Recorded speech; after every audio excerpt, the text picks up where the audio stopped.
trust issues are the biggest challenge for women in relationships today, especially because men can seem inconsistent with their love and attention. But the number one thing that will make a man close his heart to love and stop his caring attention is to not trust him. Herein lies a problem. In this video, you'll learn 4 powerful steps to help you build trust in a relationship so you can both grow in love on a solid foundation of trust. The truth is that not trusting in a relationship can ruin the relationship. Trust is so important because often when men feel like you don't trust them, their hearts close and they stop caring. Building trust in a relationship is how he'll open his heart. When a man feels that you don't trust or appreciate him, that's when he closes his heart. He just says, I don't care. I give up. For him, it's kind of like going to a job where you don't get paid. You stop caring. You lose your motivation. You lose your energy. And as a woman, you've probably experienced that loss of motivation in men somewhere along the way in relationships because that affected your ability to trust. For women, when their heart is open, they're trusting and receptive. But then, if a man disappoints you or doesn't give you back what you feel you deserve, you begin to close your heart. You may feel he doesn't love you. And then you think, I guess I just can't trust. It hurts too much. It hurts to connect and then have somebody pull away.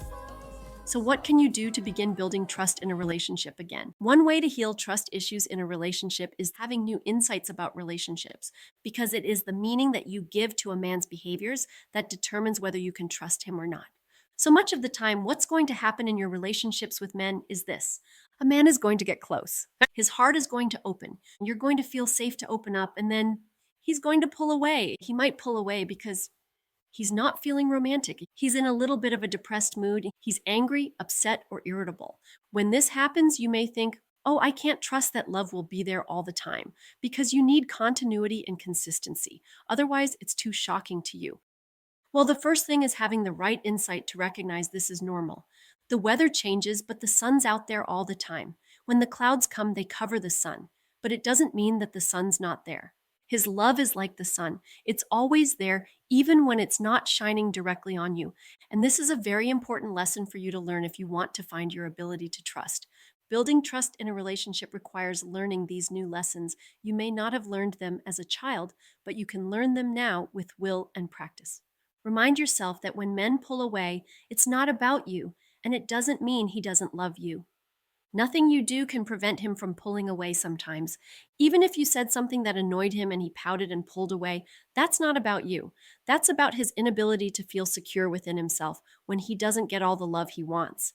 So what happens is he has a natural reaction to pout, blame you, be critical, just become quiet and ignore you for a while. That's what he needs to do to feel good again.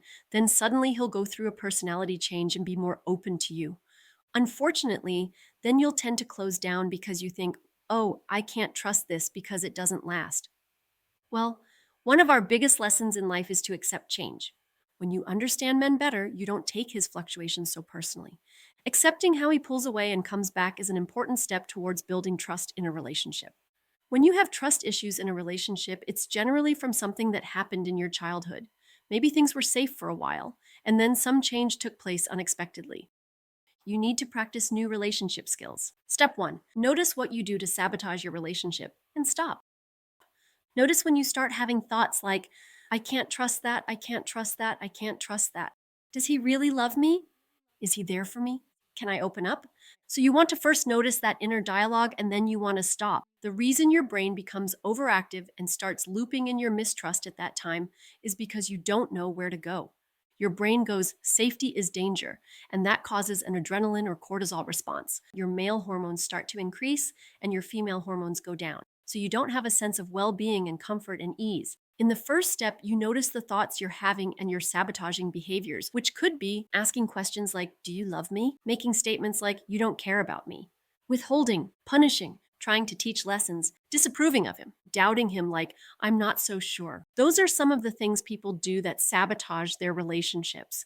So to start building trust in your relationships, as soon as you notice yourself doing that, say to yourself, stop, stop, stop, and go to step 2. Step 2, engage in activities to experience happiness that don't depend on him.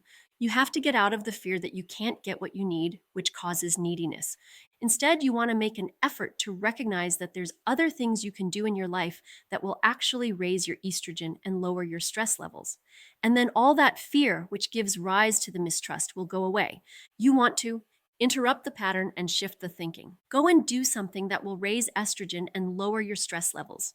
You want to think, okay, now I'm going in the wrong direction. Let me turn my attention over to something that will occupy my attention that stimulates estrogen. And then shift gears to something you can trust and create a situation where you're dependent on someone other than your partner to give you what you need. This includes doing something on your own that you enjoy doing, like gardening, talking to a coach or therapist, praying to God, listening to music, going for a walk, petting your animal and connecting with them, spending time in nature, getting love and support from a friend or family member. All of these activities would be a pattern interrupt. And so every time you notice your pattern of complaining or mistrusting or questioning or doubting, stop and go do one thing that makes you happy, where you're dependent on something outside yourself. Do things to make you feel good. Step 3, go back to your partner and express love or do some nice things for him. What kind of love would you want to express that helps a man open up to you? To know that, you simply have to understand a man's primary need in a relationship. He needs to feel seen and appreciated for successfully meeting his partner's needs. So get him to do something to help you and appreciate him for it. Now, I know if you have trust issues, you're going to have a hard time asking for help. All kinds of resistance may come up, like, will he think I'm asking too much? Will I be too needy? Does he really want to give to me? Well, if he loved me, he would offer help. I shouldn't have to ask. Let go of all those old pattern thoughts and open up to the idea that asking for help in little things that he can do for you and that you can appreciate is good for both of you. For example, you could ask him which dress to wear, listen to his suggestion, and say, "Oh, that's so helpful, thank you." By asking for help, you're actually giving him the gift he needs, which is to feel he has significance in providing something for you. Advanced skill. When you ask for little things and overlook his mistakes, practicing the phrase, "Hey, no big deal," you supercharge this gift. When you do this, you're giving him the love he needs. And what you'll find is he'll start responding to you more and reassure you that the love you need is available to you.